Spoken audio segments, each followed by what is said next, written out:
दोस्तों का दोस्त आशुतोष का प्यार भरा नमस्कार। दोस्तों, हमारे YouTube channel story form production में आपका हार्दिक स्वागत है और पेश है बॉलीवुड की एक शानदार फिल्म के जानदार हीरो की पहली फिल्म, जिसमें उनकी हीरोइन भी नहीं थी, लेकिन दोनों की केमिस्ट्री ऐसी थी दोस्तों कि दर्शक दीवाने हो गए थे। बात तो सुनिए रोमा जी, मेरी बात तो सुनिए रोमा जी, प्लीज रोमा जी। और उस समय के हिसाब से फिल्म में सीन भी कुछ ऐसे बोल्ड थे कि अब क्या कहें दोस्तों, आप खुद देखेंगे तो अंदाजा लगाएंगे और अच्छे से समझ पाएंगे। तो आइए वीडियो में आगे बढ़ते हैं। दोस्तों, मैं बात कर रहा हूं 5 अगस्त 1983 को रिलीज होने वाली फिल्म बेताब की। जी हां दोस्तों, सही सुना आपने, धर्मेंद्र के बेटे सनी देओल की पहली फिल्म बेताब। जब हम जवां होंगे जाने कहां होंगे। दोस्तों, आज सनी देओल को कौन नहीं जानता, लेकिन मैं धर्मेंद्र के बेटे इसलिए कह रहा हूं ताकि मैं चाहता हूं आप मेरे साथ उस दौर में चलें जब लोग उन्हें धर्मेंद्र के बेटे के तौर पर जानते थे और उनकी पहली फिल्म आई थी बेताब। लेकिन जहां होंगे वहां पर याद करेंगे। दोस्तों, मैं आपको बेताब से पहले की कहानी, बेताब बनने की कहानी और बेताब के रिलीज होने के बाद की कहानी सब कुछ बताऊंगा। बस आप मेरे साथ चाय पकौड़ों के साथ बने रहें कुछ मिनटों के लिए। पर्वतों से आज मैं टकरा गया। दोस्तों, बेताब फिल्म को निर्देशित किया था निर्देशक राहुल रवेल ने और निर्माता थे विक्रम सिंह दहल। तुमने दी आवाज लो मैं आ गया। फिल्म बेताब की कथा, पटकथा और संवाद लिखे थे सलीम जावेद जोड़ी के जावेद अख्तर ने। आपको बता दें, बेताब स्वतंत्र रूप से लिखी हुई जावेद अख्तर की पहली फिल्म थी। इससे पहले वो सलीम के साथ मिलकर फिल्में लिखा करते थे। तुम बुलाओ मैं ना आऊं, ऐसा हर जाए। 2 घंटे 43 मिनटों की लंबाई वाली इस फिल्म के कलाकार हैं शम्मी कपूर, निरूपा राय, प्रेम चोपड़ा, सनी देओल, अमृता सिंह, अन्नू कपूर, सुंदर, गोगा कपूर और जोगिंदर शैली आदि। आ गया यादों का मौसम आ गया। फिल्म बेताब के मधुर गीतों को संगीतबद्ध किया था संगीतकार R.D. बर्मन ने और इसके गीत लिखे थे आनंद बख्शी साहब ने। एक साथी की जरूरत पड़ती है हर एक। आवाजें थी शब्बीर कुमार और लता मंगेशकर की। फिल्म में कुछ 5 गाने रखे गए थे जिनके बोल थे, जब हम जवां होंगे जाने कहां होंगे। तेरी तस्वीर मिल गई, तेरी तस्वीर मिल गई, मिल गई। पर्वतों से आज मैं टकरा गया। अपने दिल से बड़ी दुश्मनी की। और बादल यूं गरजता है, डर कुछ ऐसा लगता है। फिल्म बेताब का कुल बजट था 1 करोड़ 30 लाख रुपए और इसने 6 करोड़ 75 लाख रुपए की कमाई की थी। और अगर वर्ल्ड वाइड कलेक्शन की बात करें तो 13 करोड़ 50 लाख रुपए हुए थे।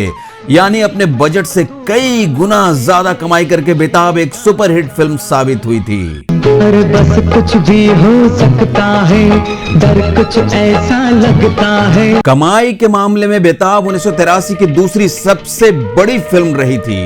दोस्तों, आप इसी से अंदाजा लगा सकते हैं कि फिल्म बेताब का जादू उस वक्त क्या रहा होगा। चमक चमक के लपक के ये बिजली हम पे गिर जाएगी। और अगर बात करें 1983 की टॉप 5 फिल्मों की तो सबसे ऊपर अमिताभ बच्चन की फिल्म कूली, फिर बेताब, तीसरे स्थान पर जैकी श्रॉफ और मीनाक्षी शेषाद्री की फिल्म हीरो, चौथे स्थान पर जितेंद्र श्रीदेवी की हिम्मत वाला और 5वें स्थान पर अमिताभ बच्चन, रजनीकांत, हेमा मालिनी की फिल्म अंधा कानून रही थी। मेरी बहना दीवानी है,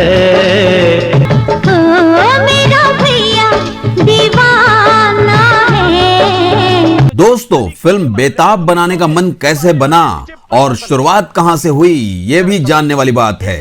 दरअसल हुआ यह कि राजेंद्र कुमार के बेटे कुमार गौरव की पहली फिल्म लव स्टोरी देखने के बाद अभिनेता धर्मेंद्र ने अपने बेटे सनी देओल को भी फिल्मों में लाने का फैसला किया। तेरी याद आ रही है।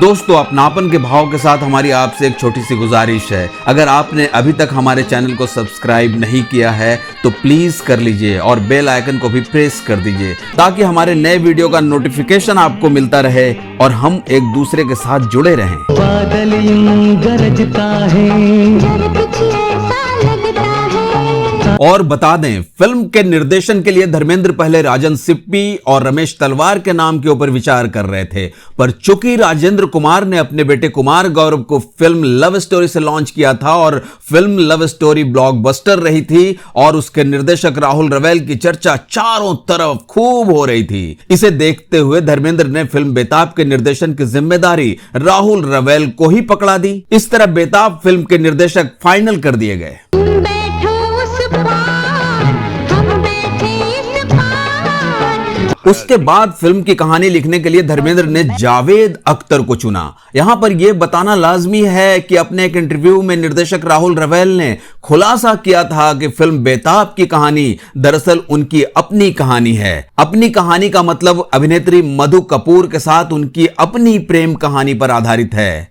लेकिन दोस्तों, यहां पर कुछ और भी बातें हैं जो मैं आगे बताऊंगा आपको। अपने बीच बना ले हमको ही दीवार। दोस्तों, आपको मालूम होना चाहिए, बेताब विजेता फिल्म के बैनर तले बनने वाली पहली फिल्म थी।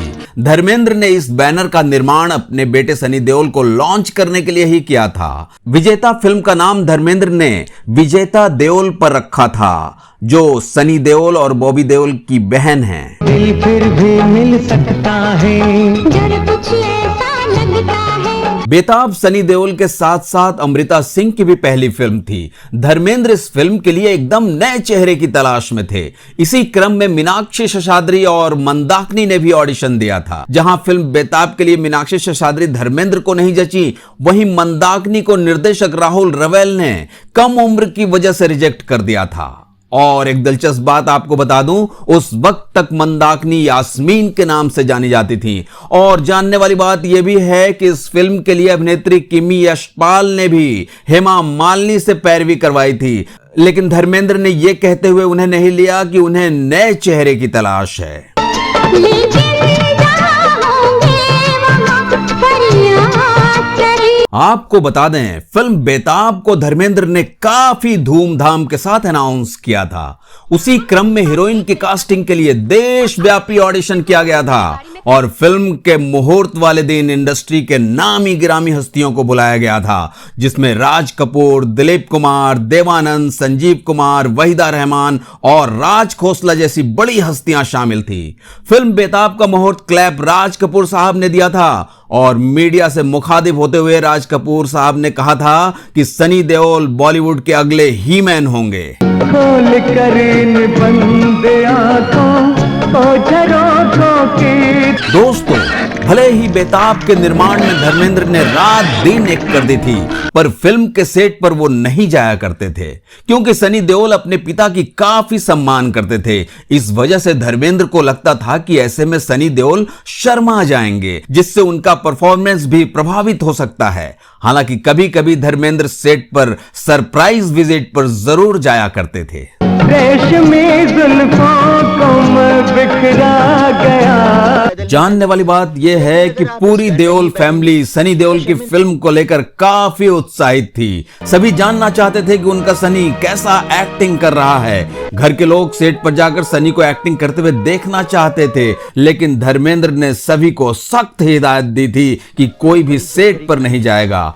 ऐसे में एक जुगाड़ लगाया गया। फिल्म में कैमरा के साथ एक छोटा कैमरा भी लगाया गया, जिसके फुटेज को बाद में फैमिली वाले घर में बैठकर वीसीआर पर देखा करते थे। तुमने दी आवाज नो मैं आ गया।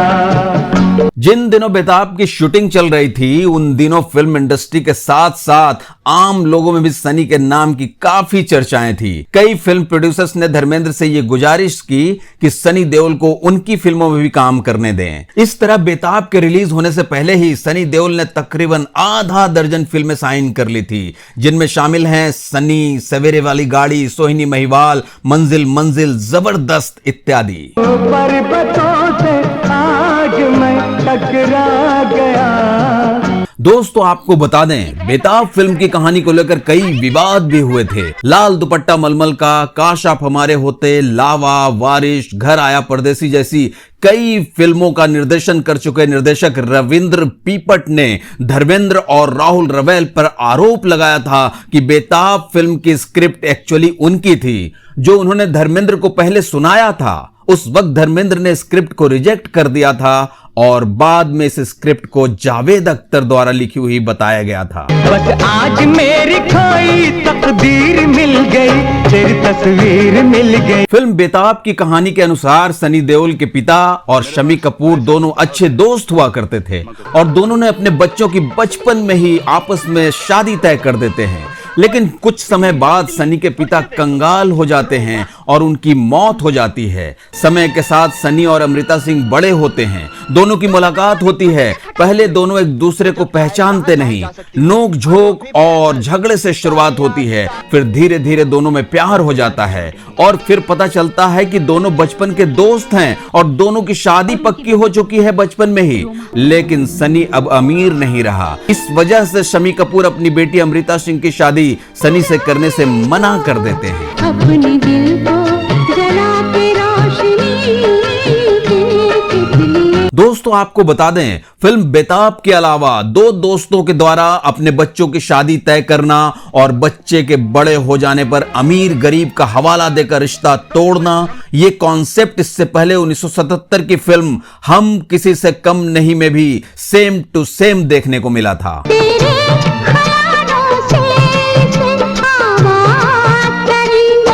इसी वजह से ताना देते हुए हम किसी से कम नहीं के प्रोड्यूसर और डायरेक्टर नासिर हुसैन ने जावेद अख्तर से कहा था कि आपने तो बिल्कुल मेरे टाइप की फिल्म बना ली। जब हम जवान होंगे जाने कहां होंगे। फिल्म बेताब को बाद में तेलुगु और कन्नड़ भाषा में भी रीमेक किया गया। साल 1987 में इसे सम्राट नाम से तेलुगु में बनाया गया, जिसमें मुख्य नायक और नायिका रमेश बाबू और सोनम थे। इसके बाद कार्तिक नाम से इसे कन्नड़ में बनाया गया, जिसके मुख्य कलाकार थे कार्तिक शेट्टी और अर्चना गुप्ता। लेकिन जहाँ होंगे वहाँ पर याद करेंगे। दोस्तों इस फिल्म में सनी देओल का घर जिस घाटी में दिखाया गया है वो जम्मू कश्मीर के अनंतनाग जिले में स्थित है। यहां बेताब की शूटिंग के बाद इस घाटी का नाम ही बेताब वैली रख दिया गया है। बेताब की अधिकतर शूटिंग जम्मू कश्मीर में ही की गई थी। हालांकि इस फिल्म से पहले भी कई बॉलीवुड फिल्मों की शूटिंग कश्मीर में हुई थी, जैसे आरजू, कश्मीर की कली, जब जब फूल खिले, रोटी, कभी कभी, सत्ते पे सत्ता इत्यादि। लेकिन 80 के दशक के अंत तक यहां आतंकवाद ने पांव पसारना शुरू कर दिया था। इस कारण से वहां फिल्मों की शूटिंग होनी बंद हो गई थी। दशकों बाद अब स्थिति अनुकूल हुई है तो फिर से वहां फिल्मों की शूटिंग होनी शुरू हो गई है। गौर किया जाए तो इधर रॉक स्टार, हैदर, जब तक है जान जैसी फिल्मों की शूटिंग कश्मीर की घाटियों में की गई और अब लगातार वहां शूटिंग की जा रही है। ऐसे हंसती थी वो, ऐसे चलती थी। दोस्तों आपको यह भी जानना चाहिए, आमतौर पर फिल्मों में लीड एक्टर्स यानी हीरो हीरोइन का नाम क्रेडिट में पहले आता है, लेकिन फिल्म बेताब में सीनियर कलाकारों को पहले रखा गया, जैसे शम्मी कपूर, निरूपा राय, प्रेम चोपड़ा का नाम सनी देओल और अमृता सिंह से पहले आता है क्रेडिट में। चांद के जैसे छुपती और निकलती थी। फिल्म बेताब के लिए धर्मेंद्र ने गब्बर सिंह यानी अमजद खान को भी कास्ट करने की कोशिश की थी। शायद उन्हें प्रेम चोपड़ा वाली नकारात्मक भूमिका के लिए लिया जाना था, लेकिन अन्य फिल्मों में व्यस्तता और कमिटमेंट्स की वजह से अमजद खान ने धर्मेंद्र को अपनी मजबूरी बताकर माफी मांग ली थी। चांद के जैसे छुपती और निकलती थी। फिल्म बेताब ने सनी देओल और अमृता सिंह के साथ साथ पार्श्व गायक शब्बीर कुमार को भी काफी शोहरत दिलाई। इस फिल्म के 5 गाने तब बेहद हिट हुए थे, आज भी काफी मशहूर हैं। दरअसल धर्मेंद्र के करियर की शुरुआत में मोहम्मद रफी की आवाज का प्रयोग किया जाता था। ऐसे में सनी देओल के लिए भी एक ऐसे गायक की तलाश थी जिसकी आवाज मोहम्मद रफी साहब जैसी हो, और ये तलाश शब्बीर कुमार पर आकर रुकी थी। आपको बता दें, दरअसल साल 1980 में रफी साहब के गुजर जाने के बाद अनवर, मोहम्मद अजीज और शब्बीर कुमार जैसे कई गायकों ने उनकी जगह को भरने की लगातार कोशिश की थी। अपने दिल से बड़ी दुश्मनी। 1984 में 31वें फिल्म फेयर अवार्ड में फिल्म बेताब को best film, best director, best actor, best story, best music, best lyrics, best male playback singer, कुल 7 श्रेणियों में नामांकित किया गया था। लेकिन यहां अफसोस के साथ कहना पड़ता है कि बेताब ने फिल्म फेयर अवार्ड किसी भी श्रेणी में नहीं जीत पाई थी। दरअसल उस साल फिल्म फेयर में 8 फिल्मों का बोलबाला रहा। फिल्म अर्थ, अर्धसत्य, मासूम जैसी फिल्मों ने बेताब को पछाड़ते हुए कई अवार्ड अपने नाम कर लिए थे। मैंने तुमसे दोस्ती की। और अब दोस्तों, मैं आपको एक ऐसी सच्चाई बताने जा रहा हूं जिसे जानकर शायद आपको हैरानी होगी। फिल्म बेताब की रिलीज से पहले सनी देओल शादीशुदा थे, लेकिन इस बात को इसलिए छुपाया गया क्योंकि सनी देओल को एक अविवाहित हीरो के रूप में प्रस्तुत किया जाना था, जिससे उनकी फैन फॉलोइंग बढ़ सके।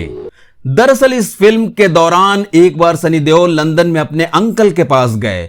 वहीं अंकल के दोस्त की बेटी पूजा को दिल दे बैठे और नौबत यहां तक आ गई कि दोनों ने गुपचुप शादी भी कर ली। जब यह बात धर्मेंद्र को पता चली तो वो बिल्कुल आग बबूला हो गए, क्योंकि फिल्म बेताब रिलीज होने को तैयार थी। ऐसे में सनी देओल की शादी के बाद फिल्म को फ्लॉप भी करवा सकती थी। लोगों की सलाह पर बेताब की रिलीज तक सनी देओल की शादी वाली बात को छुपाने का निर्णय आखिरकार धर्मेंद्र को लेना पड़ा था। अरे देखे कौन ठहरता है, डर कुछ ऐसा लगता है। दोस्तों, इसी के साथ आज के इस वीडियो को मैं यहाँ विराम देता हूँ। वीडियो में अंत तक बने रहने के लिए आपका बहुत आभार और हृदय की गहराइयों से धन्यवाद। अगर आपको हमारा ये वीडियो अच्छा लगा तो चैनल को सब्सक्राइब करें, लाइक करें, शेयर करें। और दोस्तों, अगर आप अपना नाम और शहर के बारे में कमेंट्स करके हमें बताएंगे तो अगले वीडियो में हम आपके नाम और शहर का जिक्र करना चाहेंगे। आप स्वस्थ रहें, मस्त रहें, व्यस्त रहें। धन्यवाद।